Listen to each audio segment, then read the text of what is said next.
Everybody looks so happy.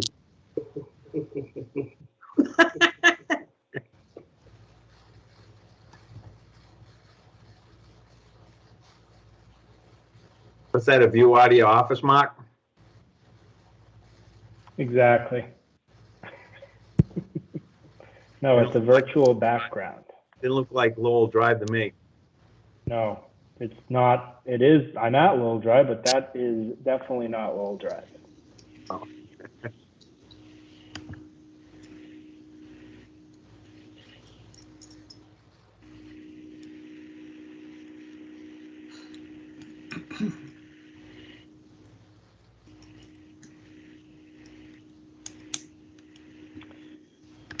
All right.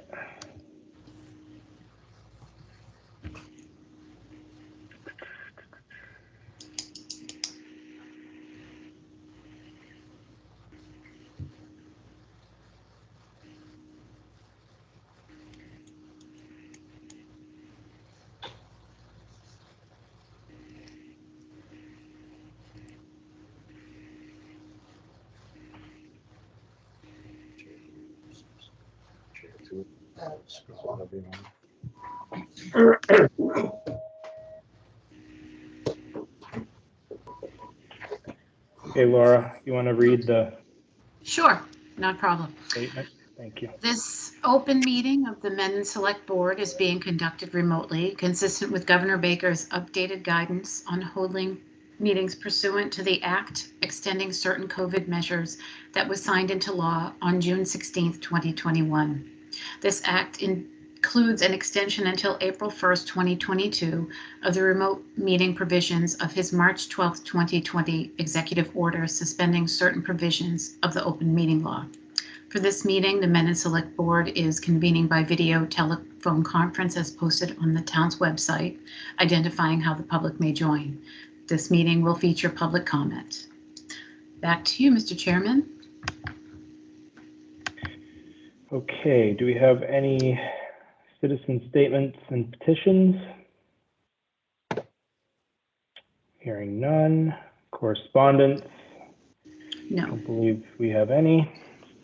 We have oh, go ahead, Lonnie. There was one from Sandy Petrala for the looking to be put on the Mendo Cultural Council. I saw it I had it in my email, so I didn't see it on here. I'm sorry, I would have brought it up earlier, but I don't know if you want to, I can read it. I did see that.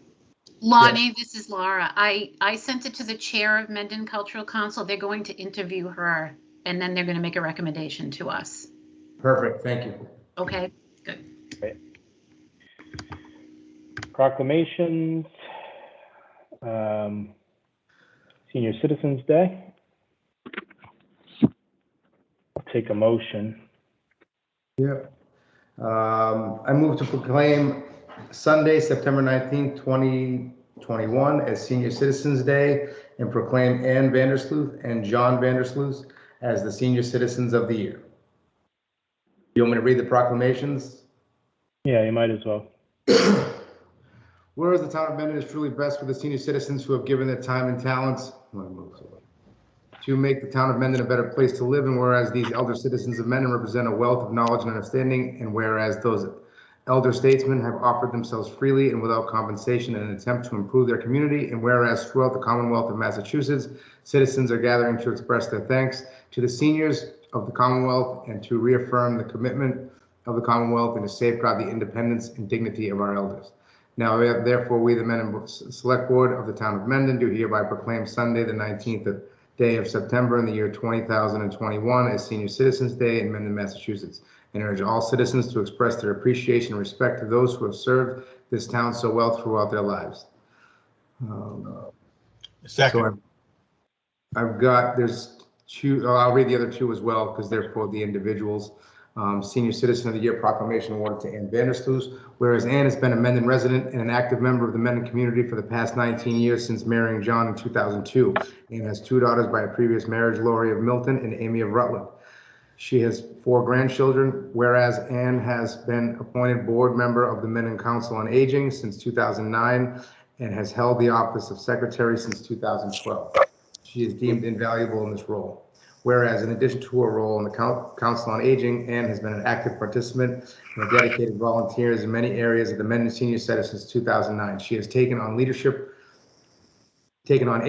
role in the Center's Beautification Committee. The Senior Center's beautiful grounds are a testament to her dedication. Ann has been a consistent volunteer for the Tri-Valley Elder Services Nutrition Program at the Senior Center. Ann has served Meals on Wheels on a weekly basis to Mendon senior guests for the past 12 years. Ann has shared her voice and talent as a soprano as a member of the Mendon Senior Center Chorus, the Mendon Minstrels, since its inception, and also sings in the St. Gabriel's, the Archangel Church Choir in Upton. Whereas Ann joined the Mendon Senior Veteran Abatement Program in 2009, also serves as a poll worker at town elections. She is committed to offering support where and when it is needed. During the pandemic, she began working weekly in the Mendon Food Pantry in an effort to assist Mendon residents facing nutritional insecurity. Now, therefore, we, the Board of Selectmen, do hereby proclaim Ann Vanderson as, we need to change that to Select Board, do hereby proclaim Ann Vanderson as a Senior Citizen of the Year given this 19th day of September in the year 2021 in Mendon, Massachusetts. Senior Citizen of the Year for John Vandersloot. Senior Citizens of the Year proclamation awarded to John Vandersloot, whereas John is a lifelong resident of Mendon. He grew up on his family dairy farm on North Ave. John and his first wife, Carol, raised their children, John and Brenda, in Mendon. Sadly, Carol and John have passed away. Brenda currently lives in Medford. John married Ann in 2002, whereas John had a productive career as a plumber at the Waters Corporation in Milford, retiring after 38 years. He has at times donated his skills as a plumber to benefit local community projects. He currently works part-time at Eastern Security Safe Company in Mendon. Whereas John has actively served the town of Mendon for 30 plus years. He currently is serving on the Mendon Zoning Board of Appeals and the Mendon Planning Board. He was initially appointed to the Zoning Board of Appeals in the mid-'80s. John was later elected to the Mendon Planning Board, is currently serving his third consecutive 5-year term. Whereas John is an active member of the Mendham Brothers of the Brush and is always ready to lend a hand on a charitable project when called upon. Whereas John assists the Mendon Senior Center's Beautification Committee with the annual planting and installation of the center's prolific window boxes enjoyed by all who visit. And now, therefore, we, the Select Board, do hereby proclaim John Vandersloot as Senior Citizen of the Year, given this 19th day of September, the year 2021, in Mendon, Massachusetts. Whew. That was good. Okay. We had a motion and a second. I'll take a vote. All in favor? Tenio, aye. Morale, aye. Real aye. Well deserved, and looking forward to the celebration. Yes, I got to see them yesterday at the Brothers of the Brush event there that took place after the. I know you guys were there for the tennis court dedication. I attended the festivities afterwards, and it was nice to hang around with them for quite a while. Great. Sorry that I missed them. Okay, consider Council on Aging and the Mendon Lions Club request to hold a parade on Sunday, September 19th at 1 p.m. So I move to approve a one-day special all alcohol license for the Mendon Upton. No. Nope, sorry, wrong one. Sorry, one more up. Oh, got it. I move to authorize the Council on Aging and the Mendon Lions Club to hold a parade on Sunday, September 19th, 2021 at 1 p.m. departing the fire station on Morrison Drive. Second. Okay, that sounds like this is the for the Senior of the Year parade. So I think we should approve this, and I'll take a vote. All in favor?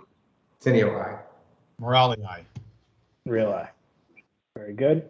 Consider one-day special all alcohol license for the Mendon Upton Youth Soccer. I move to approve a one-day special all alcohol license for the Mendon Upton Youth Soccer event to be held October 23rd, 2021 from 6 p.m. to 10 p.m. at Memorial Park. Morale, second. Okay, I know this is also, I'm pretty sure, a recurring event that we've supported in the past.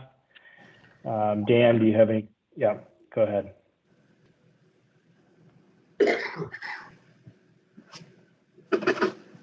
You hear me?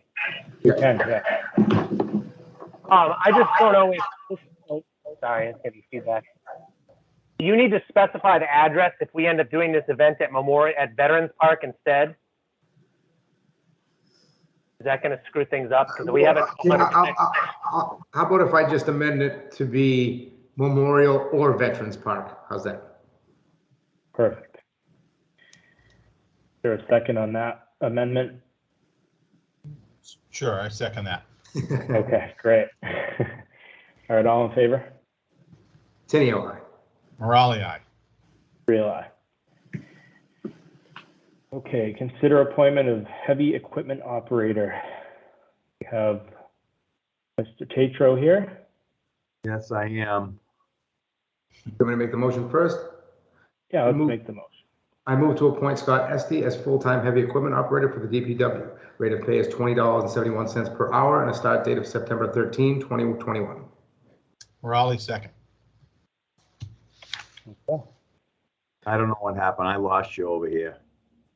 We can see you and hear you. You can see me and hear me? Good. I can't see anything. All right, well, Well, we just appointed him. Perfect. well, we didn't vote yet. Oh, Okay. Alan, do you have any comments? no, he's been working at the recycling center, doing a great job down there. He filled out an application. We interviewed him. Me and Chief Kessler, and I think he'll be a good fit down here. Very good. I'll take a vote. All in favor? Tenio, aye. Morale, aye. Real aye. Welcome, Scott. Thank you. Thank you. Okay. You. Where am I? Consider earth removal permit for 63 Providence Street.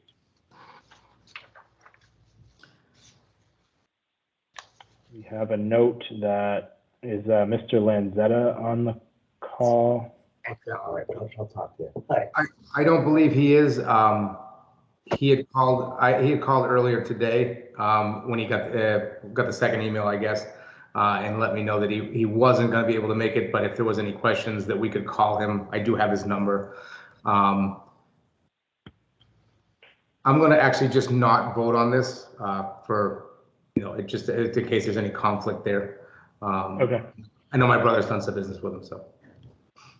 Cindy, did you have an opportunity to review? I know you did have an opportunity to review this bylaw. I was wondering if you had any comments that you wanted to provide.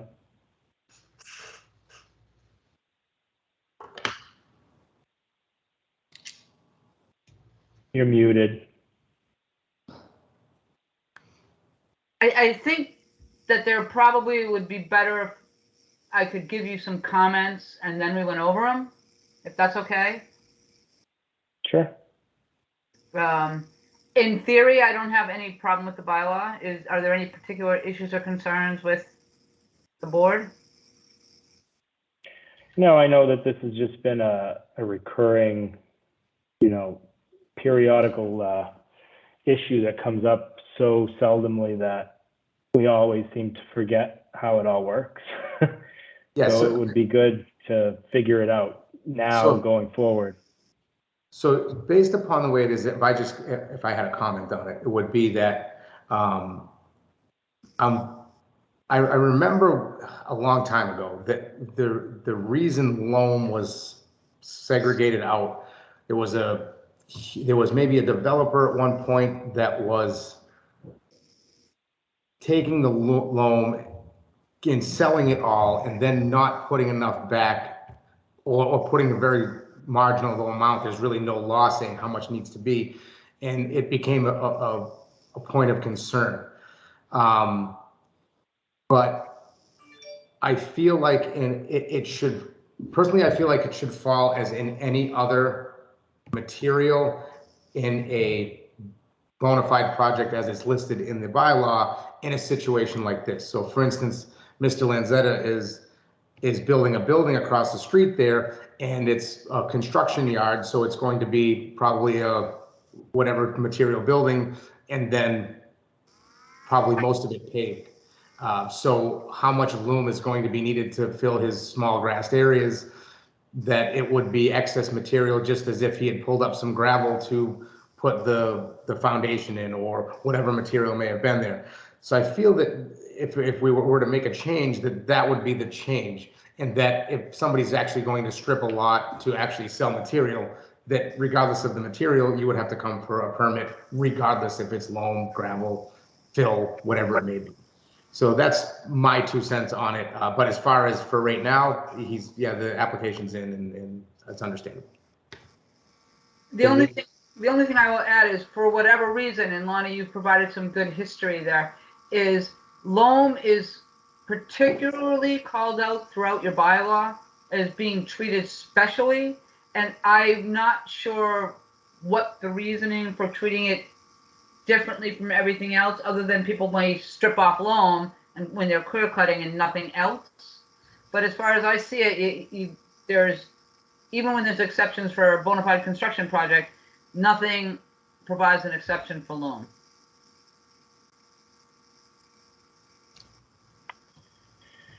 Okay, Mr. Morale, do you have any questions or comments? I know this is something you had brought up in the past.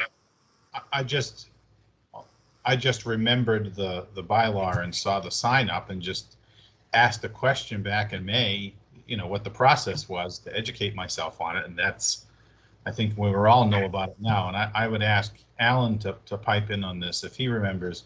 But my recollection is the piece of land directly across from the drive-in used to be several feet higher and had trees and loom on it. And my recollection was that was the piece of property that was essentially, for lack of a better term, somebody used the term strip mine, and it kind of kept stuck, that they brought it right down to rock. And that process, I think, is what started the momentum to create that bylaw. Now, that's my memory. I may be incorrect, but you're right, Cindy. I mean, this treats loom specially, in the bylaws. And I kind of agree with Lonnie. If there's, in this particular case, the gentleman went in front of the planning board and created a plan that was approved that called out stipulations of how everything would be treated. And unless there's some issue with a business permit because he's selling loom, in a residential area, or I don't know if that's a commercial area, if that's another issue, but it just seems that it's duplicitous, right? I mean, somebody has gone in front of the planning board and gotten their plan approved, and now they have to go and get a separate permit because it's loom. It might be good to carve something out like that, but right now it is what it is. And I don't see an issue with issuing the permit. Cindy?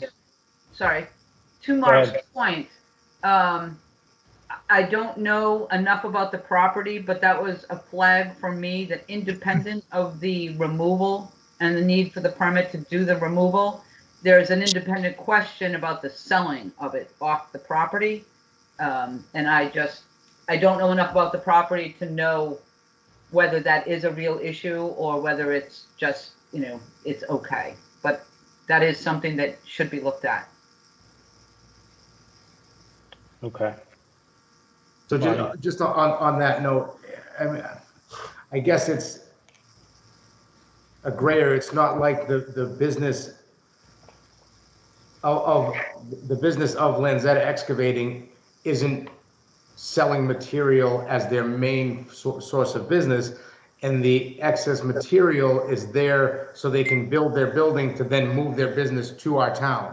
So the current business is already registered in a different town at the moment, whether it be Milford or Hopedale. I'm not sure which one it is. I know he's had a couple of places, but I know that, for instance, even with my business, when I was in Milford and I moved back to Bellingham, before I could register in Bellingham, I had to go essentially unregister in Milford so that Bellingham, because I could only be registered in a single town. So I don't know how that works either, but I don't know. Again, I know that there's a slight delay in the fact that he will be here as his company, but can't move here until essentially the building's built, right? So I don't know how that all works.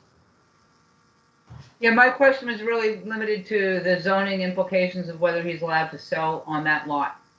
Oh, it is a considered, well, did we ever approve that as it is commercial and, that Hartford Ave, isn't Hartford Ave commercial and business, like a mixed use type of deal all the way down? I don't know off the top of my head, Lonnie. I'd have to look at it. Yeah, no, I'm pretty sure. I thought we did, or it was at least on part of the planning board's changes at one point, whether that voted, I don't remember. Well, if the planning board approved, Yeah, the lot has to be commercial. highway business, highway business. Highway business in that lot in Morrison. Yeah. So that's fine. So anyway, all right. So why don't we just keep this in our mind because our STM warrant is being opened. So why don't we keep this in mind to maybe make some suggested changes to this, to adapt it to allow for these things to move forward when there's a bona fide approved plan from the planning board. I don't think that the select board needs to necessarily weigh in, but there should continue to be protections for, stripping land of loam and selling it. So something to definitely keep in the top of our minds. So do we have a motion? I can't remember now. Yeah, let me, Oh, go ahead, make the motion. yeah. I move to approve an earth removal special permit for DA Baker Realty LLC at 63 Providence Street, pending the receipt of positive routing slips. Okay, I'll step down and second that. And Karen has her hand up, so I will take the question. Hi, guys. Thank you. I really, really, really need you to look at this because it's also happening on Blackstone Street. There are trucks of loom coming out every single day. And I just want to know who's responsible for what and what's going on. So if you could just keep this in your mind, that'd be great. Thank you. Thanks, Karen. Which address? Yeah, that would be my question. Where is it coming from? It's coming from Blackstone Street. I do not have the address. I'm at number 14. And I see trucks coming by every day full of loom. Well, And they're coming from somewhere on Blackstone Street. well, I know that there was somebody who was dumping loom, bringing it in. That was on Millville, Mike. Yeah, well, Right. behind the other, right. Yeah. So if Blackstone Street, though, I'll definitely take a ride down to see if I see anything. However, I believe in Blackstone, there's actually a project going on down there. So I'm wondering if those trucks are traveling the length all the way through Mendon, wherever they may be going with it. But I will take a ride down for sure and take a look at it. Thank you, Lonnie. Thanks, Karen. Okay, all in favor? Morale, aye. Real aye, abstaining. Tenio abstain. Okay. And next we have discuss updated precincting map. That would be Ms. Agro. Hello. How's it going? All right. So I guess I was a little premature when I had you vote on that other one. So I got the final draft today, or actually I got it Friday. And what I need from you guys now, before we can actually vote the final map, is to let me know if this one that they've presented now is okay with you. There's a little bit of a change because the number was 50 less people than we went over the last meeting. So it really didn't move the line. It just changed the numbers a little bit. So the line really hasn't changed. And unless somebody has any big hang-ups about this one, I just want to tell the state that, yeah, go ahead and make our map. They're doing that for us because we don't really have map making capabilities. Once I tell them that they can go ahead, they will provide us with the final map and legal definition. So basically it describes where the line goes, like the northerly section of Hastings Street to, and it goes all the way down the precinct line. So we will have to look at that to make sure that it's accurate. And then at your next meeting, we'll approve the final map that they send me and the legal definition. And then I will submit everything and they will do the rest of the work for us. And then the map becomes effective as of December 31st. Okay. Well, I did look at the map and I really have no qualms about it. So I'm good. Yeah. Lonnie's good. I Mike's agree. good. Yeah. All right. All right, Sounds so like I can go ahead and tell them to work with that map. Yep. Yes. All right, great. Very good. Anything else? That's all I have. Okay, great. Thank you. All right. Thank you. Consider planner contract. Kim, I assume you want to discuss this? I do, of course. So just to catch you back up, because it's been a little while, you may recall FY, let's say 2 or 3 years ago, we put in funding in the budget for a part-time planner position. We then had an opportunity to work with Uxbridge and Millville to try to hire one full-time planner together to try to get a stronger candidate. So we signed an IMA in all 3 towns, worked with CMRPC to do that.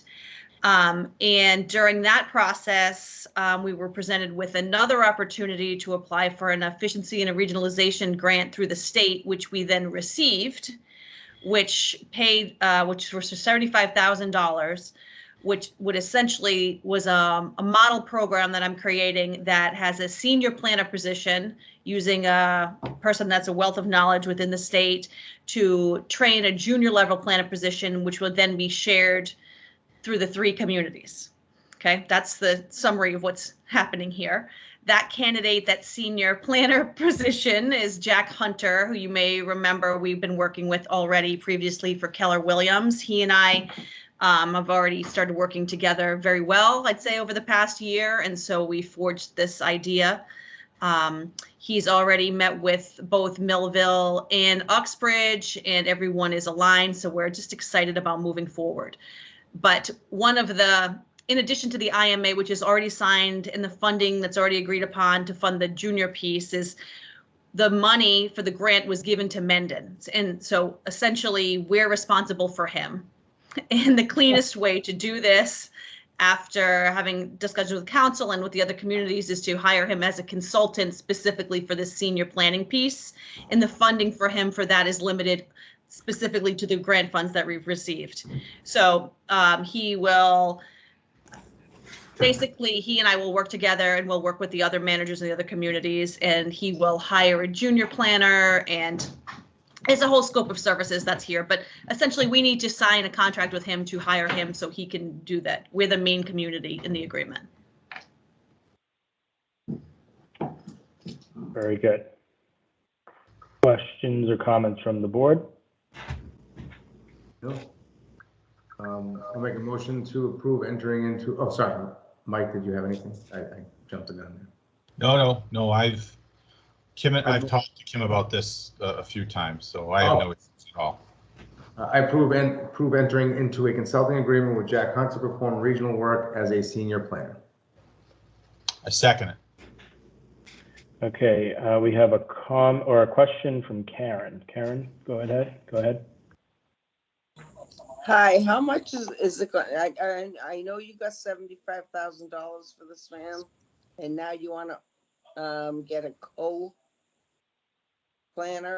How much is this going to cost the town? I believe our share for 18 hours, I believe I have $18,000 for Mendon's piece.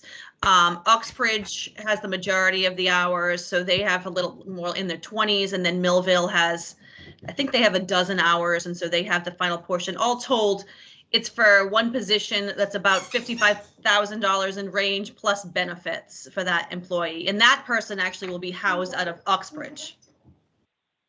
Okay, but you said there was a second person coming on. A co-planner? Yep. There's a senior planner, which is Jack, who's part-time and he's paid for with the grant. And then there's a junior planner, which is the shared one for the 3 communities that we had already been working on. So I think, Karen, sorry, Okay. I think would it be safe to say as well that Jack is only here for the duration of the training of the junior planner, and then Jack will then not be there, and that money will be paid for out of the grant money, and then he will no longer be with us once the junior is up to speed and working with all 3 communities. yeah, in theory, that would be the model, which is we're hoping, because it's new and it really is sort of a new idea, and there is a, you know, much like many municipal positions, there really aren't a lot of people in the field who have the knowledge and the skills necessary to come into a job like this. So the idea is that we're really going to take the time to foster somebody who's interested in becoming a town planner and provide a resource to our area in the state and have them have the benefit of someone who's already done, how many years, Jack? 40 some odd years in the, That old. yes. So, and hopefully it works. That would be great. And now, luckily, we have a grant to find out. Rather than sending them in cold on their own, he'll be there to help guide them and sort of show them the ropes. Okay, so that'll be a new position in Mendon. Temporarily a new one, paid for by a grant, and then the junior planner, Kim, you said was 18,000 for Mendon. I think our share might even be a little bit less. It might be 16,000. Initially, it was just 2 towns, but then we also added Millville, and so now it's 40 hours divided proportionately based upon need for the 3 communities, and then we pay depending on the number of hours that we use. Okay, thank you, Kim.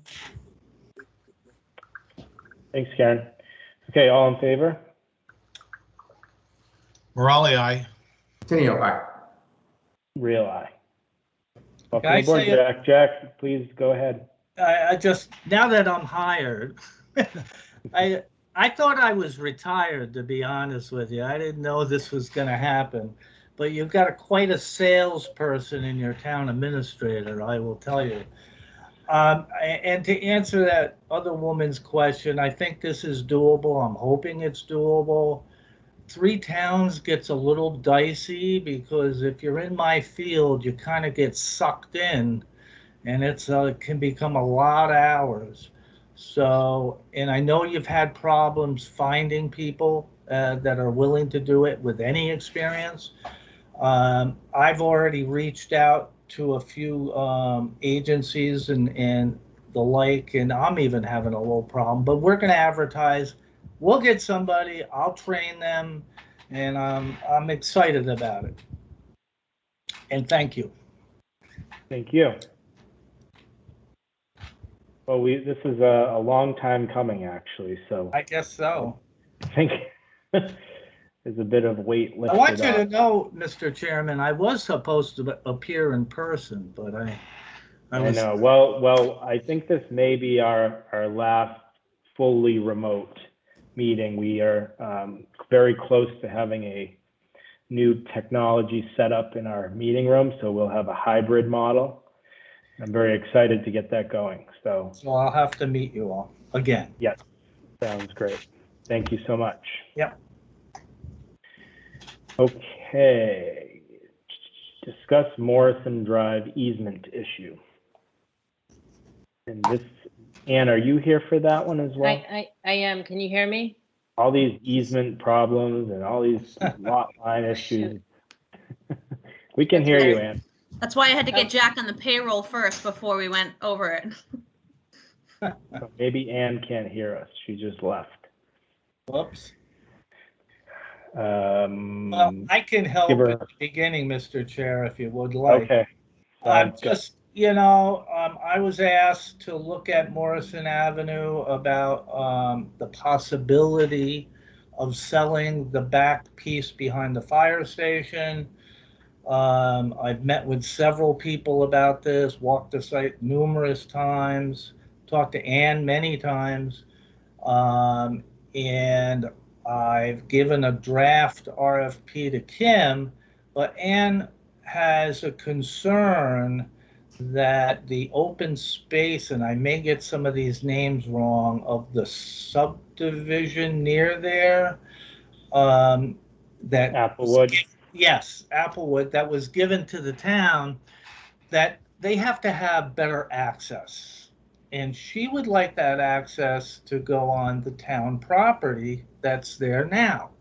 It will not affect the RFP at all, but it would technically, if the RFP happened, if you sold it, it would, the easement, or if we find a mechanism, I'm glad town council's here, would be on technically the fire station property.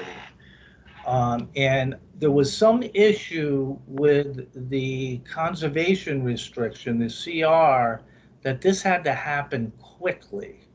Now, town owns the land, so I don't know exactly a mechanism to give her the assurance she needs. I mean, I guess you could sell it, but then, I mean, that's a long ways away. But that's kind of the intro to it. Okay. I'm Hi, Ann. back. Hi. My computer just like died. Sorry about that. Oh, okay. So I kind of missed everything Jack said. So Jack gave us a brief rundown of the situation with creating this easement for the access for the open space for Applewood subdivision, and how it wouldn't necessarily impact an RFP to sell another piece of town property, and that there was some urgency to getting this done on your end. Yeah, so the situation is that we have this open space from Applewood, and our only access is through an easement on someone's property. And in the future, this won't happen because the bylaw is changed, but unfortunately, that's the situation in this development, so that the access to the open space can't be in the conservation restriction. And so to have a conservation restriction, which is required, we need to have access. And so the Morrison Drive property would be perfect. The town would still own it. It's just that there would be a conservation restriction on like a strip of land. And so it would have to be subdivided off and then put with the conservation restriction. Jack? Maybe the council, I don't know if it has to be sold off. I think an easement would be in order. I assume town meeting might have to approve that, but I don't think it has to be that complicated. And as far as using that access, it's essentially 90% the road that's there now. So it's not like they're cutting down trees and stuff, so. I mean,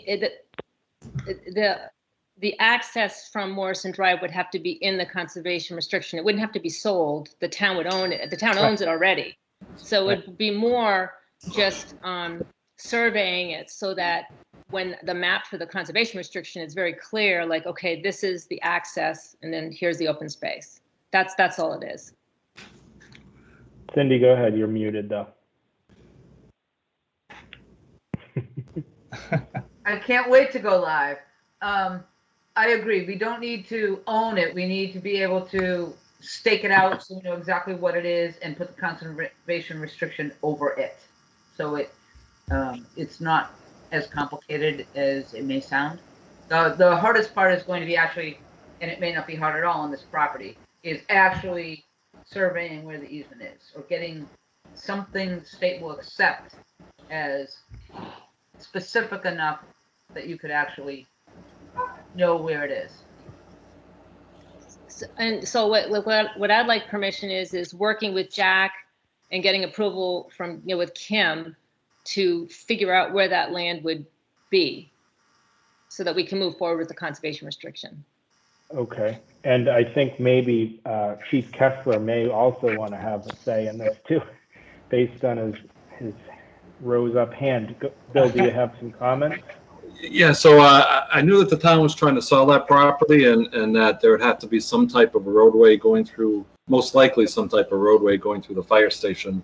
My only concern on doing this easement and still selling that property comes to a parking area and what is the staging area. And And the fire station, I mean, we use a fair amount of that parking lot, especially for our on-call people coming in. And, you know, we just, if you recall, the board just approved essentially the donation of a couple of trailers for some burn training. So if we're going to go down the road, that's great. I think it'd make a great parking area for easement into the conservation land.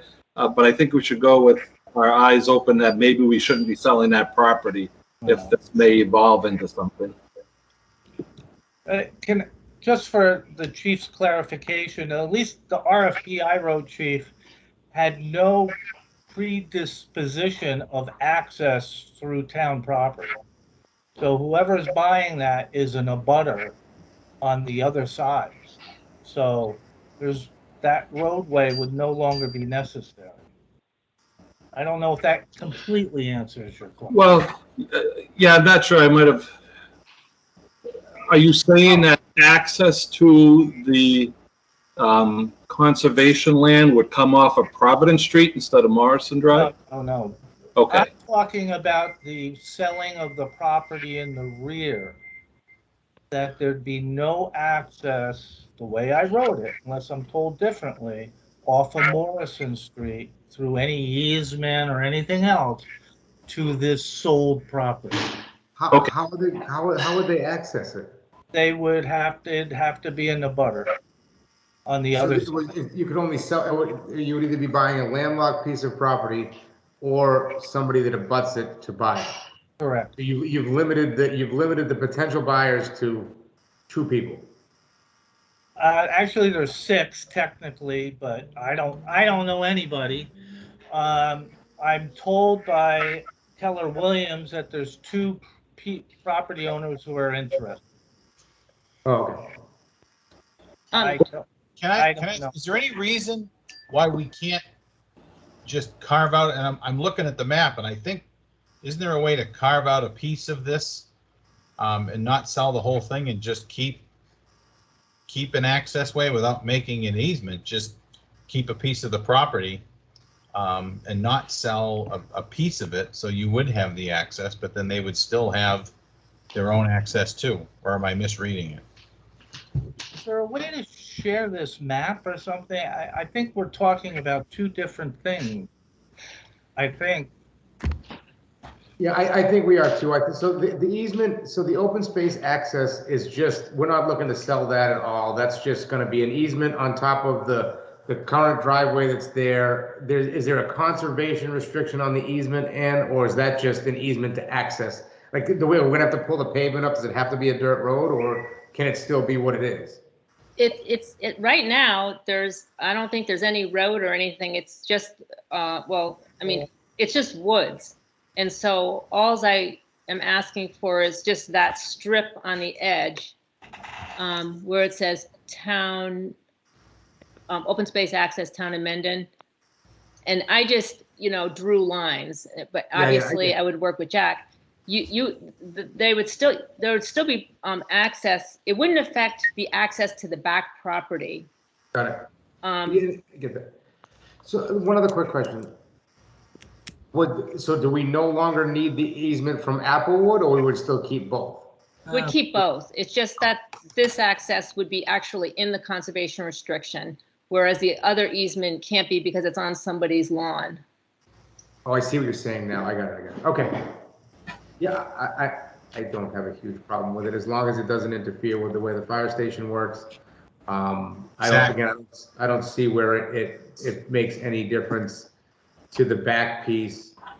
And if abutters are interested in that piece, then win-win. Yeah, I think I'm more than willing to let this go forward, but I would ask that Chief Kessler is involved with the conversation just so that he's comfortable with what's being planned.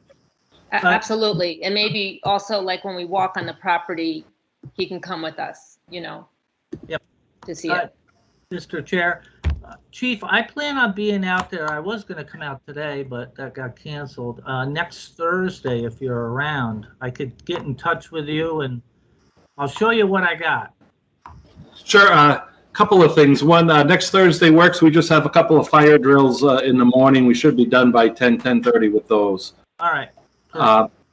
And the area, now that I see this map that's put as open space access, that is essentially back when this whole sale of that back property started, was where they were going to replace the access to that property that the town's looking to sell. They were going to put a roadway driveway through that so that they didn't come across the front of the fire station. So from our operational perspective, I'm okay with that roadway or with that access point there.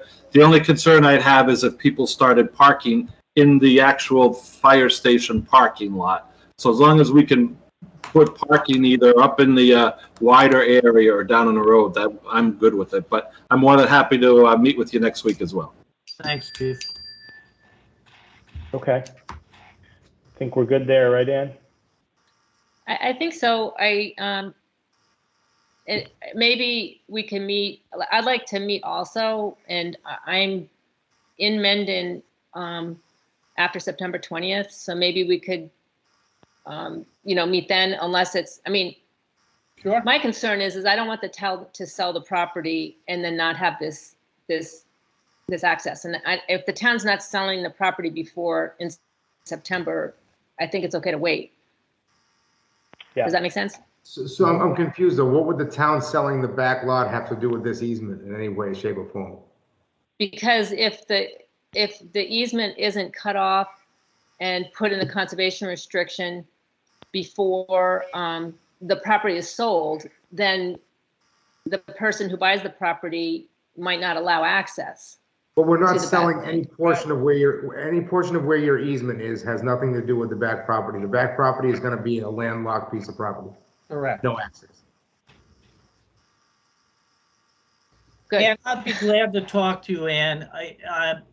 Lonnie is absolutely correct. Now, as you know, if we go out to bid, and when we do, if any of these abutters don't come forward, then we're back to Plan B, and I don't have a Plan B. I'll rely on you guys for a Plan B.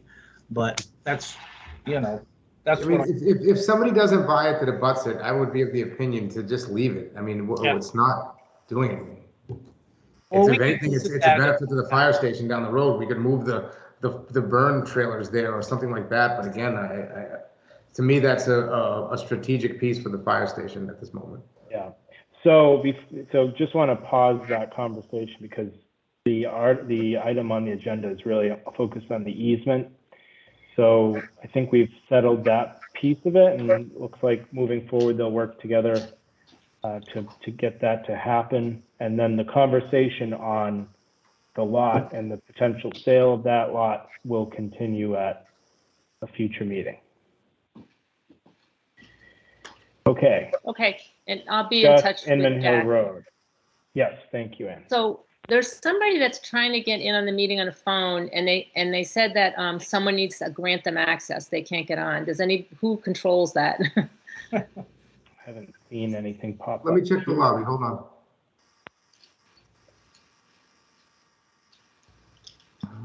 Others from chair.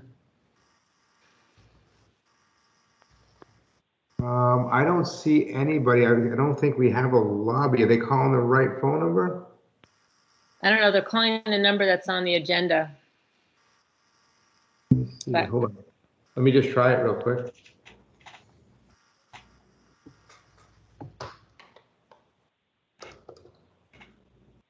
Is this person calling for the Inman Hill issue? Yeah. Okay. And just out of curiosity, has Cindy been brought up to speed at all on this issue yet? I might have attached her on emails, but I don't, Okay. This is pretty, to me. Cindy, Cindy and I spoke about it a month ago. This is the grass mowing issue. So I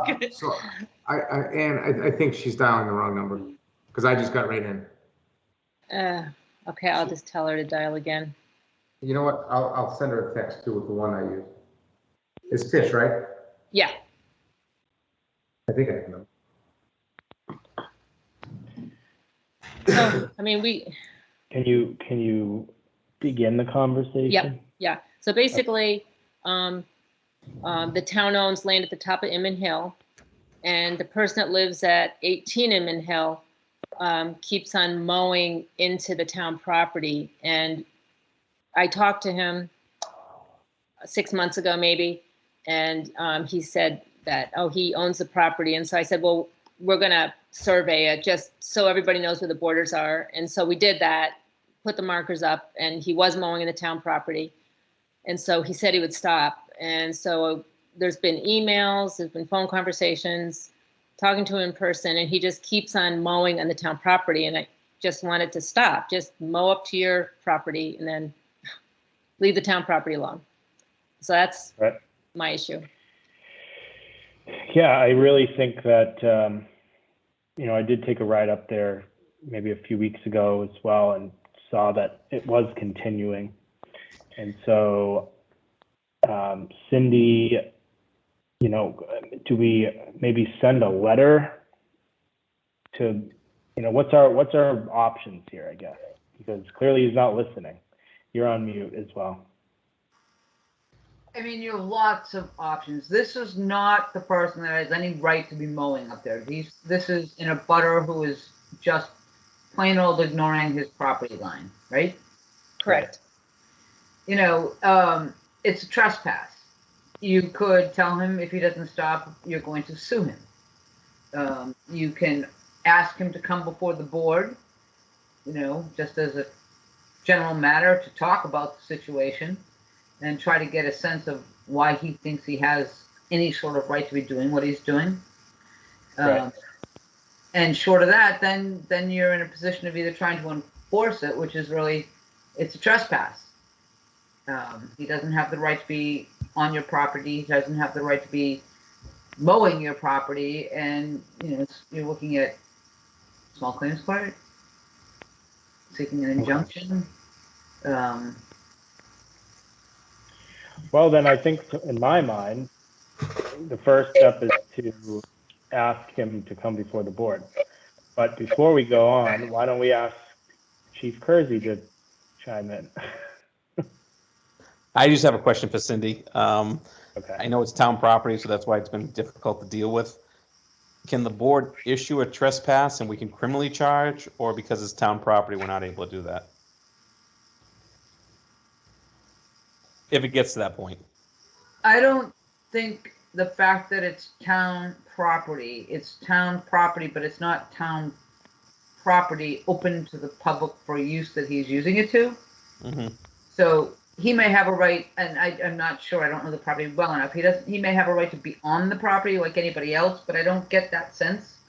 But he clearly has no right to be harming your property or, removing parts of your property. Okay. And that is definitely. He's welcome to walk upon the property, but he's not welcome to be mowing it. Right. Yeah. So we're available as a last resort. I mean, if there's something legally Cindy can come up with that we can help you with. I mean, obviously we don't mind as a last resort. Like to resolve it, peacefully first if we can. But if not, then we're happy to help you out and get involved. Thank you. I personally think asking the person to come in and discuss it is the preferred course of action, because if your select board saying, please come talk to us about this, how do you legitimately say no? You're not accusing them of anything. You're saying, we need to talk about this and get his view of the world, then tell him your view of the world. And I think that's a very important preliminary step, and it might actually lead to resolving it. Right. Okay, board members, do you think that's a good? All right, what would you ask? Well, let me see what, Anne, you had your hand up. Did you want to say something Yeah. before? Just a couple things. One is that it's not a big problem on other properties, but we are surveying the edges of the town property so people know where their land is and where the town land is. And so we just kind of want to stay on top of the encroachment issue. That's one thing. And that sounds good, having him in front of the board. And I think that person that was Tisha was trying to get on, and I think she's on now. So I didn't know if she wanted to say anything. Hi, and thank you. Yes. I think that I gave Selectman Lonnie Tinio a photograph, and I also forwarded it to you as well, Ann, about the absorbent amount of land that my neighbor was taking from the field. I mean, it was, the picture shows. Lonnie, I don't know if you brought it to the meeting or not, and I can forward it to anyone who wants it, because it just shows the ridiculousness of what was going on. And then Ann became involved because I reached out, and she's the one that responded. And she's the only one that responded, by the way. The zoning enforcer to this date has never responded to multiple emails, which is disappointing. But I think that the town spent the money to get it surveyed. Markers were put in. Then we're all abutters that if you move those markers, it's a criminal offense. The person moved the markers. Then Ann asked him to put them back.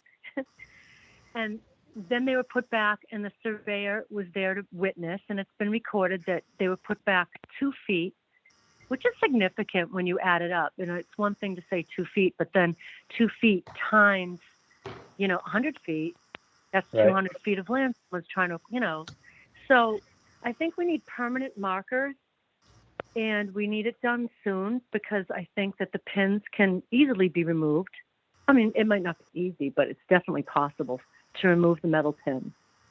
And so just to keep things kosher, to keep people honest, just to keep it so that the money that the town already spent to survey the land doesn't go to waste, and so that when people go out there and try to enjoy the land, there's no doubt, there's no question, there's no guessing. We know where Right. the markers are, it's permanent, and on to the next. Sorry, I think- quick question. Sorry, Tish, the ones that you, the photos that you gave me, that showed when he was actually mowing the way back in the field, correct? But at this stage of the game, he's just doing the side piece, correct? At this stage of the game, it's a slow, steady, it's slow and steady. Oh, so it's he's saying he's getting a little bit further each time? It's an inchworm. Yep. Okay. It's obvious. Can I ask, has anybody, who has directly spoken with him? I have. I have. I've definitely tried to resolve this. Right, but, no, I understand, but. But from the town, it's only from been the town, that's my point. Right. Yeah, So we and I mean, need to he's- send- Yeah, and I did touch him. He said, okay, no problem, I won't do it. So, Oh, actually, what he said is smiled at you and said he would try not to. All right. So But- I would like to then send a letter requesting that he attend our next meeting and discuss this issue, because it really doesn't make sense why he has to continue to do this after being asked multiple times not to, especially the fact that he's moved the markers, which to me is even more egregious than the mowing. Isn't that illegal? It is illegal, Yeah. and it really can't continue. So So what do we was think? markers put back again, or do we have to resurvey the land to put them back in the right place? I guess it depends on whether you can tell exactly where they came from. In an ideal world, you would want to make sure that they are where the survey boundary is. Well, the I issue think I the see surveyor is, went if- there. yeah, if the surveyors put them there and now he's moved them, I don't know how we can't not have them They put moved back. them back with the surveyor. Oh, we had the surveyor go back. Mhm. Yeah. Okay. The surveyor went back. The surveyor went back actually on his own without being paid. It was very kind of them, and the gentleman came out and walked it. And I'm sure he's got some level of understanding of walking lines. And he checked them all, but that was many months ago. And there's no guarantee that pins weren't moved since. That's why I'm a real big believer that we need permanent markers, ones that stand about 4 or 5 feet up so that farmers can see them, so people enjoying the land can see them. And so, we don't have to worry about pins being moved, because he's a general contractor. He's got the know-how and ability to move pins. Well, I would I mean, be I in think, favor yes, of you need to be putting some talked to, permanent but posts in to get that done sooner rather than later. yeah. I mean, to me, that would be the next step is, I don't know if we need to have the gentleman come in and talk to him, just send him a letter, and in the meantime, put the posts up. Put Yeah, some I agree. permanent. I say the posts and tell him to come in. I want to have Okay, him come that's right fine. in. That's, Yeah. I Just want to send- hear from him why he keeps doing it, because it just doesn't make sense to me. And so this is public land. He should come to a public meeting, tell the community why he continues to do something that he shouldn't be doing. So, Well, the reason his wife gave was that she said that they talked to the farmer, and he said that he can't mow right up to their property because the equipment does a big turnaround, and so they didn't want this ugly section existing between where he can legally mow and the turnaround. And so they both agreed that if he went 6 feet beyond, then, or she didn't specify 6 feet, but if he went a little beyond, then that would make it all look neat and clean.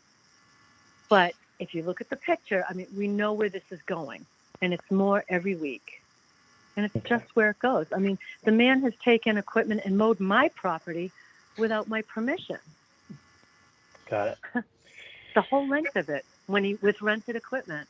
And when I approached him with it, the first time, he had rented equipment right up against the town building, right underneath the electric meter, going right up to the police tower with rented equipment that at the time he obviously was not comfortable operating it. He couldn't even turn it off when I went up to talk to him. He struggled with turning it off. It was a brush cutter. And when I asked him why he was mowing the town land, he told me that it was his land right up to the town building. He was deceitful with me. I mean, you know where your property lines are. I know where his property lines are. You know, I'm a real estate agent in town. And I told him that. I'm like, Rick, you don't own it right up to the town building. We both know that's true. And you know what his response was to me? And this was like 8 o'clock on a Sunday morning, by the way. His response to me was he laughed at me and he said, "You seem upset." Yeah. Well, Tish, you know what? I don't mean to stop you, because, you know, I appreciate your perspective on this, but I think in terms of what the board is going to do, I think it's, you know, I believe Selectmen Tinio and Morali agree that we need to put in these permanent posts and to ask the gentleman to come before the board and have a conversation. Yeah. Ann, go ahead, Ann. I don't mind coordinating that, but who would pay for it? And what do you want put in? Why don't you work with Kim, Okay. and we'll figure something out there. Okay. On other properties, we put like signs that face the town property that say, this is the town border. Please respect people's private property. Don't go beyond this point. You know, we could put something like that up. Right. Concrete's usually good. What is? Concrete post. Yeah. Okay. And we can connect you and I on this as well and figure out something to. Yeah. That will My only resolve. comment would be whatever post we put up shouldn't be easily moved. Right. No, exactly. Concrete. Concrete. I agree. Okay. Next item. Discuss North Ave bylaw for STM. Who is here for that? It's Jack and I again. So we just wanted to bring this back to see where the board was at about what we are thinking about the bylaw for North Ave. As you may recall, it did not pass the last meeting. And so we want to make sure that we still understand the direction that you guys want to go in. So we can talk a little bit about what some of the options are. Jack? Yeah, you know, I've been through this before, and it seemed from being a somewhat outsider that the real issue was the property, not the bylaw. And even though we had, the planning board and the board of selectmen and the economic development commission and the land use committee all vote in favor of it, I don't think there was a real gung-ho approach toward getting this passed. You know your town a million times better than I do. Because the planning board approved it, it can go back to town meeting, which would not be the case if they denied it. So, it's all there, ready to go. But before I spend any more time on this, I really would want the town and certainly all the boards I just mentioned and maybe more behind it, and not just by vote, but verbally behind it, and know that it's got a better chance. Well, I would agree that, at the annual town meeting when this came up, there really needed to be more vocal support from us and from others. And I think that leading up to the STM, should we put this on the warrant, we really need to make sure that there's a couple of opportunities for the public to ask questions and for us to express the importance of this. So, I think with the school budget issue, that these issues of economic development come up, and so there is a connection to these types of issues with budgetary problems, right? So I think there really is a good argument, and I think that parents and other voters across the town, should we provide them with the clear understanding of what this does for us and our tax base going forward, will be more likely to support it. So I agree, Jack. I think we need to do a better job as a select board in vocalizing why this is important. My quick 2 cents would be, should we wait to the annual town meeting, wait for the master plan to get finalized, and then also help maybe get the master plan committee crew behind this as well to help us, because there are so many people on that committee that were touching so many more areas of the town where maybe our reach doesn't reach that many people, individually, and whereas that master plan has so many people on it that it really gets out there. And then, as Mark stated, really tie it into how the economic development will help, and also keeping the character within the character of the community with the development that does happen there, because that's a major concern for that piece of property. Obviously you saw how concerned of the couple of residents that did get up and speak, and the view and whatnot that was really sold when we really purchased that property. So it's not an easy sell to get people on board with it. But again, at the annual town meeting, we probably have a better chance with a better better turnout. We would hope. Hopefully, it's not going to be outside this year. So, and 12 degrees outside. It was, and on a Saturday morning. So, I think a lot of those things taking place, and we can really start to push the sell a little bit more over that time period again. And I think with the master plan committee it would help. But that's my 2 cents. All right. Well, I do think I would like to talk a little more through that before we decide not to go forward with this for the STM. But I appreciate those thoughts, Lonnie, because I know in the past we've talked about attendance at STM and bringing bylaws forward then. But we can talk about that again soon, because we're opening the warrant tonight. My only thought is that I think it probably would have passed at the annual if someone could have just articulated it and been in it to answer questions like we could answer now. Right, and I think even having you, Jack, be in a position where you can make a presentation is what if you were there to do that. I mean, I know you were there, but if you were in the position you are now doing it then, I think it would have changed a lot of people's minds about it. So, And the other thing I would add is, before the annual town meeting, the previous moderator, did a night that we had where we actually walked through the warrant. And, if we publicize it and did it in a forum like this where people could see the diagram and explain it in detail, I think it really saves a lot of time at the meeting, and it probably gets momentum in the direction. But that's just my 2 cents. Yeah, just to add on, I was prepared to do somewhat of a presentation. It just really never came up, it kind of died pretty quick.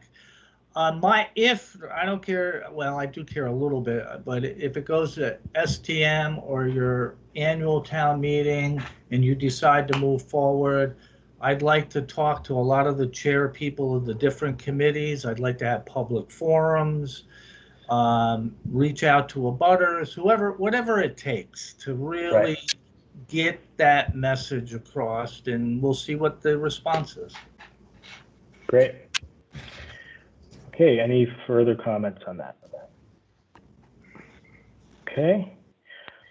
Discuss finance committee opening. So I know there's been some push on this to get these folks settled in, and I feel like there's been a lack of clarity on how many positions are open and how many interested candidates do we have. So I wanted to, at this meeting, lay that out, and then hopefully the next meeting, we would be able to interview as a board and appoint. So from my understanding, there's one current opening with a term to expire June 30th, 2023. A second opening will be available September 23rd. And then we have 3 interested candidates, one of which has not been interviewed by the finance committee.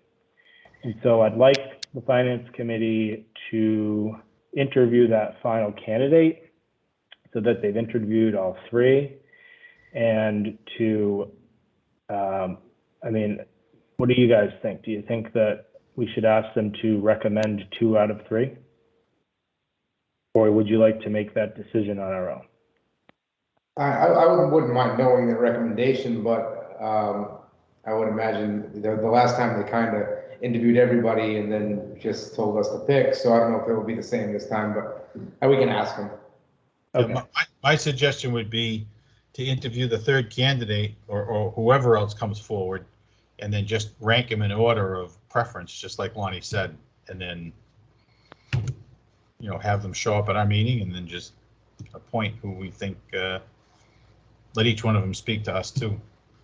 Yeah. Okay. That sounds good. So now there's a clear plan for finance committee to take care of that, because knowing that there was a 3rd candidate and not really getting a full grasp of how many available positions there were, I wanted to make sure we're all on the same page there. All right, discuss new truck and tractor for DPW.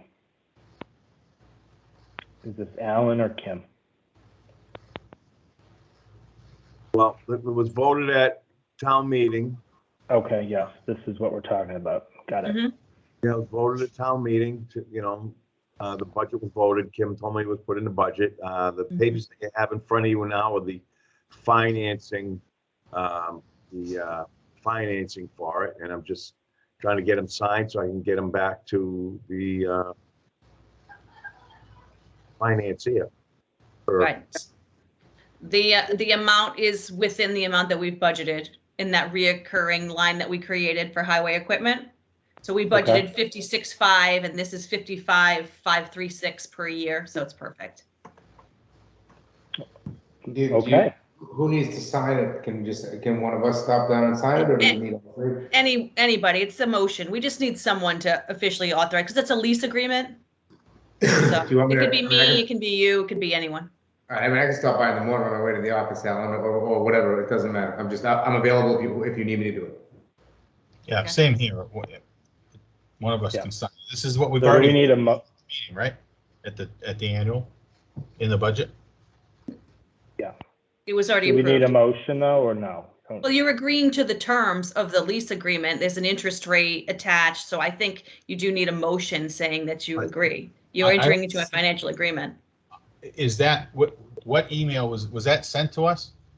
Is that supposed to be in the packet somewhere, or? Should be there. I can send it again right now. Well, I'm looking on 27 pages. Oh my God. Sorry. So it's on number, it'd be on number, I just lost it, Here, I'll forward it again. 15. There you go. Sent.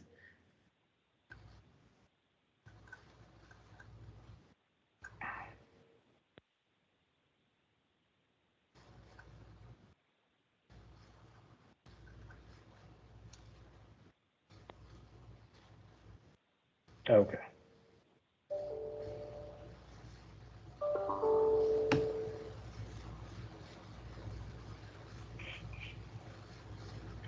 So let's see this.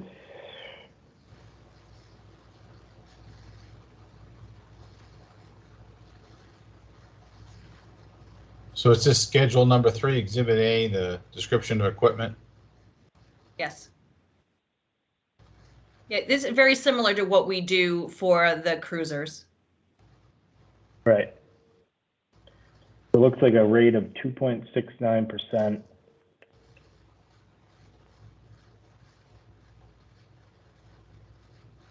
Over 8 years. 8 payments. Yeah.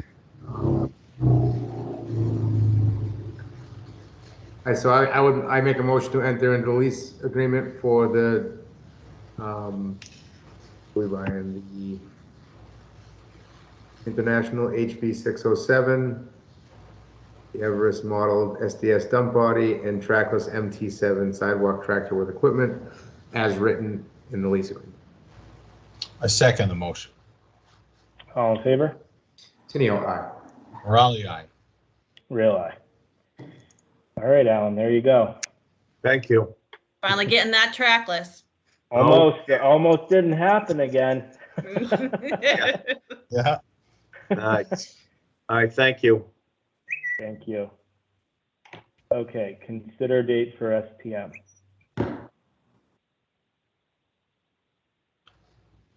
I can tell you that the moderator was texting me. He was having trouble getting on the meeting, but the November 17th date, he said works fine for him.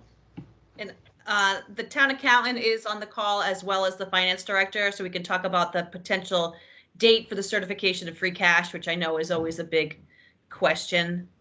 Okay. Well, let's set the date here, and then we can talk about that. Hold on, is that Thanksgiving? No. It should be the week before. It's the week before. Okay. I think. Yep.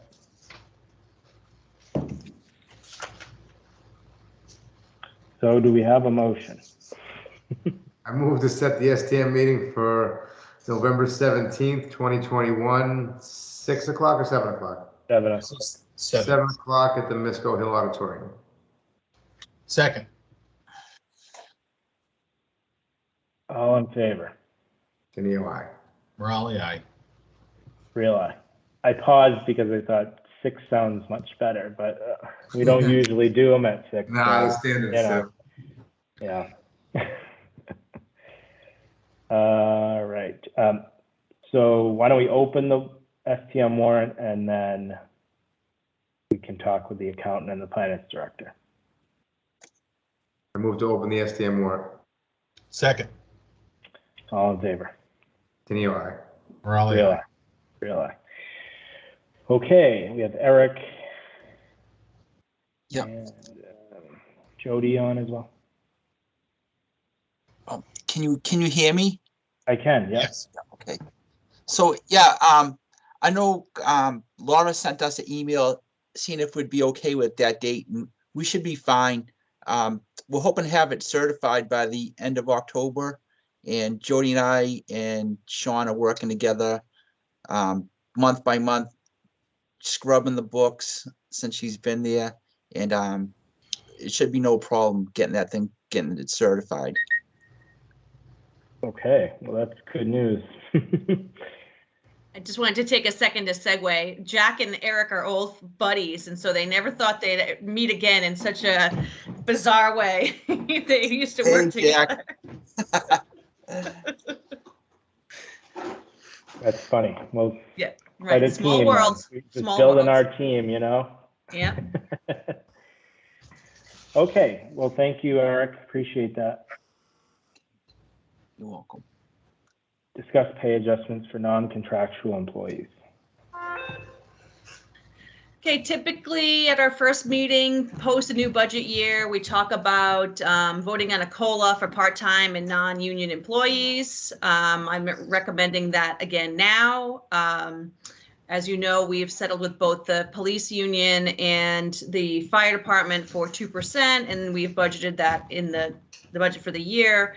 My only, as well, we're going to talk in a minute, but I mean, we're currently short-staffed in the HR section, so the sooner that we can do less retro checks, the better, is my opinion. And so for the ease of everybody, I'm putting it on this agenda to be considered.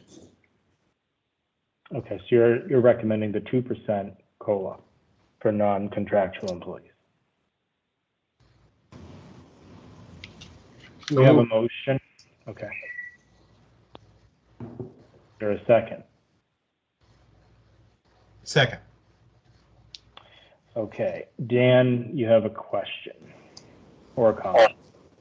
Yeah, I guess I would just maybe point out that there's still 2 unions, to my knowledge, that you've yet to complete negotiations with. It's a little frustrating to see that this goes through while the rest of us are left and just waiting.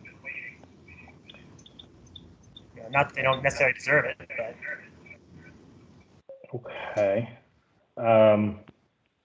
Well, I know that, you know, we're obviously continuing to work towards a resolution for these contracts that are still outstanding, but that doesn't necessarily mean that, in my mind, that we should hold up non-contractual employees with something that we're going to do no matter what anyway. I mean, we built it in that they're getting a 2% COLA. So why would we hold them hostage because there's outstanding union contracts?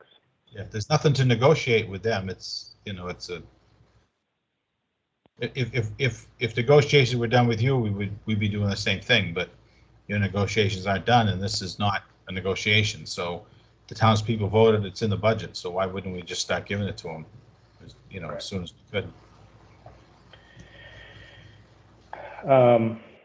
Thank you, Dan, though. I appreciate that. And I know that we need to continue to work hard to come to a resolution. All in favor? Tenio, aye. Raleigh, aye. Real aye. Okay, discuss open positions hiring status. Kim?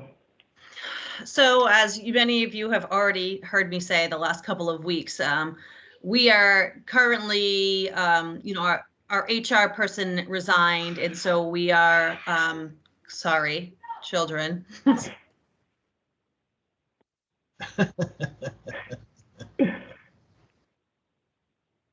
So I have been sorting through. We've received dozens of emailed resumes for every position that we currently have open. We have the HR position, we have a finance clerk position, we have a conservation agent we're trying to find, and we have an admin for the COA. I'm doing my best to fit it in on days that I can. So I've already started interviewing HR candidates. That's really my top priority. And then Concom would be next. I've been working with the finance director about the finance clerk position. And so we feel like we can wait a little bit on that because she's still busy acclimating to that office. And then Amy and I have already spoken about the COA admin for later in the month. So there it's happening. It's just going to take a little bit of time. So right now the schedule is every Wednesday and Tuesday I'm interviewing people until we find the right candidates. So hopefully they'll all be filled by the time we get to STM. That would be the goal. Got it. Any questions from the board? Okay. Oh, this one. Discuss potential financial management studies. So coming off of the conversation and heading into conversation about school budget and, you know, I think there's a sense from community members of, especially after our technical error with the budget, there's a lot of confusion and concern about financial management, both in the town side and the school side, financial operations. And for years now, I've always said that it's in order to regain trust amongst voters, it's really would be smart of us, both at the school level and the town level, to hire a third-party consultant to look at the financial management practices of both the towns, Mendon, Upton, and the school district, to provide the community with some clarity on how well or not well we all are doing, right? And so if there's recommendations that come from a management study, we can act on those things and show progress. So I wanted to bring this up now because as we're heading towards a joint or a multi-board meeting, hopefully for the end of September with Upton and the school, I'd really like to be able to come into that meeting with some clear direction to share with the multi-board, kind of led by Mendon, to say, this is what we really want to do,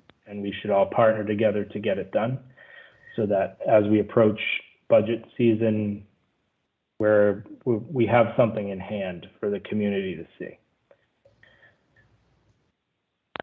If that all made any sense, I don't know. I would agree with you, Mark.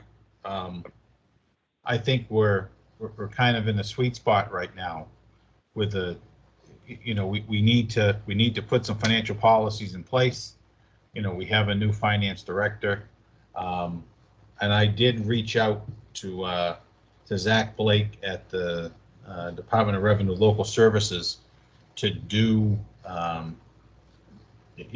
just what you said, an analysis. And I did speak with a couple of members of the Mendon Upper Regional School Committee who are actually pursuing a parallel route with them. And what I wanted to do, and I mentioned it to Kim and I think to Lonnie too, I want to reach out and find out, you know, apparently there's no cost, but just to see how everything fits and, you know, what best practices are, what we're doing and what we need to be doing. And I think it's a good time to do it. And the members of the school committee agree with me. So, and the best news is I'm told it's, you know, number one, it shouldn't cost anything. And the other thing I was given that there's on August 15th, there was a new grant that opened up that's called the FY22 Community Compact Best Practices Grant Program. So we may be able to do other things besides just you know, other ways to get the money if it's needed, and we may be able to expand this, maybe to use the Collins Center to widen the scope even further. But well, I really think that, you know, I want to make sure that the free DOR review is actually going to be in depth, because I think it needs to dive deep. I agree. And I'm not confident that that's what they do for free. But would I say they should also be a part of it? Definitely. I think that's a good point. But I do worry that it's not exactly to the level that I hope to see this be taken to. Mark, Eric is also on the call. He has been a part of those studies before in other communities with the DOR. He might be able to shed a little light on what they actually will and will not do, what it will. Yeah, Eric, would you speak to that? Yeah. I also think, real quick, I think we had one years ago. And I don't remember, oh, what's that? Right here, Michael just put something in the That's chat. 2005. Oh, okay. Oh, yeah. Got it. Right, sorry. Go ahead. If Eric, if you could talk about how in-depth Sure. these are and what Yeah, they're really looking at. The DLS, when they go out there and do these reports, they usually go out as a result of like a big crisis happening or so forth. But it depends on what you're looking for. They will go in depth, but what I've found is in some towns, the DLS didn't have the manpower to actually do the study that they wanted to do because they're busy just like everybody else. So they recommended that you apply for the community compact grant, and that way you could contract out with somebody to look at that type of stuff in depth. Because I don't think you're going to get what you're looking for from the DLS staff. Right. I mean, they do a great job, but I think the key to any engagement like this is you have to have like a good scope of work that you want, like whatever the concerns are, you say like, first of all, like if you're looking at the town side, are we getting most efficient bang for buck? We'll look at the revenue process, the whole budget process and so forth. Then the schools is like a whole separate entity. And like when I was in Braintree, people used to say like, oh, the schools are like a black hole or whatever. And, as far as money goes, and they actually hired a person named Mark Abrahams to just go over and like make suggestions for cost efficiencies and stuff like that for the schools. So I guess what I'm saying is you can't go wrong for free. So it's not going to hurt anything for them to do it at all. But I just think the expectation level may be a little bit different than what you're looking for. And then the other thing is, there's no way that you'll have an actual report or a draft report in time for the special town meeting. You could announce that the DLS has, agreed to do it, or if you needed money, we applied for a grant. But like realistically, I think that's too short of a turnaround time to actually be able to have something in hand. Yeah, I agree. I think that's why I really want to have these conversations and get them going now, so that should we hire a third-party company or company to look at our three entities, it's going to take some time. And so if we can get this going sooner rather than later, and then maybe sometime in the early next year before budget really ramps up, it would be good to have that, But Eric, so I think go ahead, Mike. No, but I think what you said, Eric, is that the DOR might have a good idea of what to be done, but they don't have the manpower to do it. I guess the first step is just, I know we need to do some kind of a study. I'm not sure exactly what it is, but I'd be looking at least for their recommendation, and then find if they can't do it, if they don't have the manpower or the time, then maybe the Collins Center or there's plenty of other services out there. No, I agree with you. Like the first step would be to reach out to them directly, whether it's through Kim or the board directly, and just say, hey, we're interested in having some sort of a study done. Then they're going to come back with you and say, all right, this is what you need to do.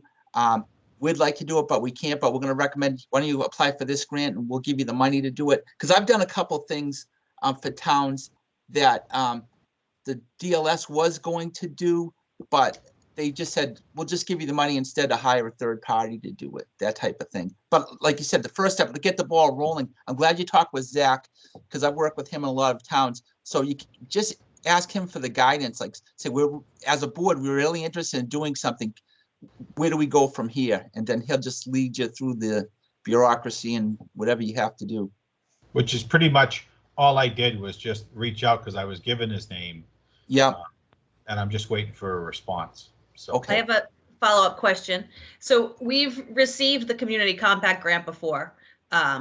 So that's been successful, and I'm sure it's been a couple of years, so I think we would be eligible again. I'm wondering if, because we are going to look at the schools, correct? Seems like this should be in partnership with Upton right? So They're also a potentially community having the compact two, member. there's always a lot more leverage, if we try to do something together, when it comes to these grants, So I will at least have a conversation with them. We won't make it contingent upon them being a part of it, but I think it's worth, like, at least seeing if they'd be interested.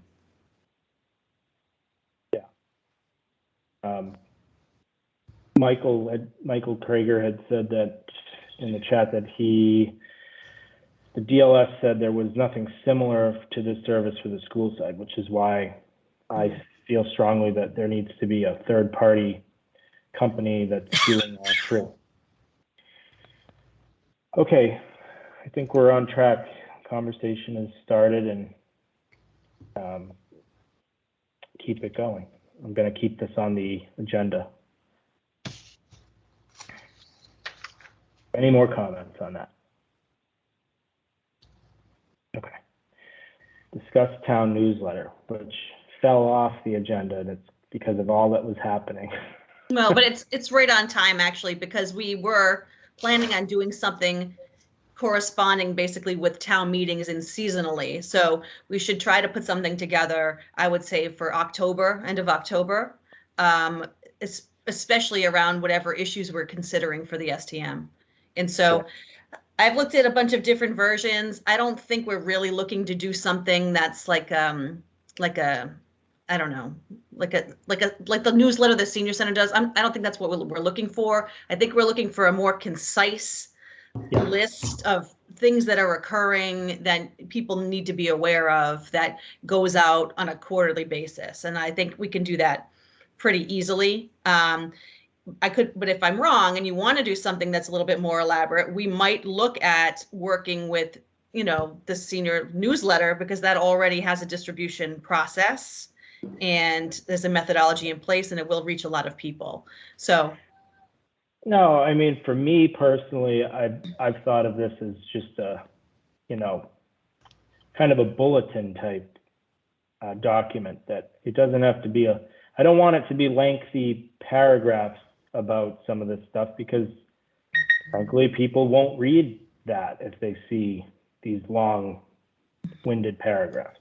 So I want it to be easy to look at, easy to read, and it will allow people to just go through it quick and get a good synopsis of what's happening in town and not have to spend an hour reading it. Mm-hmm. That's my opinion on it.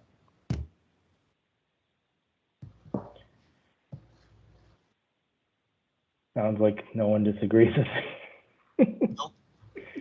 Okay, cool. The one thing I will say that I think is pretty great is that on the homepage, the mendonmass.gov, where people can click on the agendas, and like you said, it doesn't need to be lengthy, because most of the boards and committees are doing a good job of putting up either notes or videos. So if people really want to dig in, they can watch them. But it would be great to have something kind of right up front there that somebody could just look at it and keep up to speed. Right. Yep. Okay. Next, approval of meeting minutes from April and May. I approve meeting minutes of 4/13, 14, 27, 5, 5, 8, and 12 of 2021. And I'm going to abstain because I wasn't elected then. Oh, well, that's a good point. Oh, do you want me to do them separately then, of the ones you were on? How's that? I don't think he was. Was he on? No, I wasn't. I didn't get elected till like May 18th. Yeah. Oh, okay. These are all before. I think one of these, probably the last one, must be the town meeting, right? Yeah, maybe. Sure. Yeah. Okay, second. All in favor? Tenio, aye. Bill, aye. Mike's abstaining. Okay. It just feels like I've been here forever, that's all. Right.